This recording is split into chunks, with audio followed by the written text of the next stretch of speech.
Sir जसे दोन तीन दिवसापासून आंदोलन चालू आहे, तुमचं याच्यावर काय पॉइंट ऑफ व्ह्यू आहे? नाही, कोणतं आंदोलन?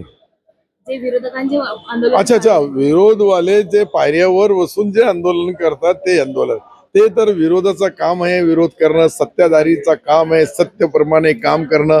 आणि सरकार देवेंद्रजीच्या मार्गदर्शनाखाली एकनाथराव शिंदे साहेबांसारखा एक उत्कृष्ट उपमुख्यमंत्री म्हणून त्यांची कामगिरी आहे.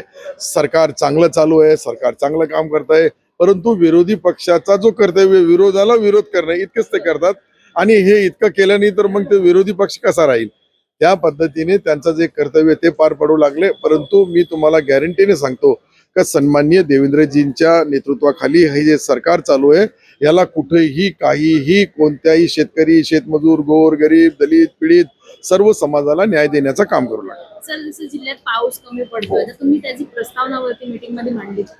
नाही, हे प्रस्तावना आम्ही सर्व तंतोतंत जिल्हाधिकाऱ्यासोबत बी मीटिंग घेतली. सर्व प्रस्ताव शासनाला दिलं. 1 महिना पाणी लेट झाला, 1 महिना लेट झाला तर पिकावर त्याचे परिणाम होणार आहे. पिकावर परिणाम होणार आहे म्हणजे दुष्काळ होणार आहे. दुष्काळावर परिणाम करायचा असेल तर सरकारने टेंटेटिव्ह प्लॅन तयार ठेवावं. म्हणून सरकारला आम्ही ज्या ज्या सूचना दिल्या त्या पद्धतीने ते विभाग आता ती तयारी करू लागले. धन्यवाद.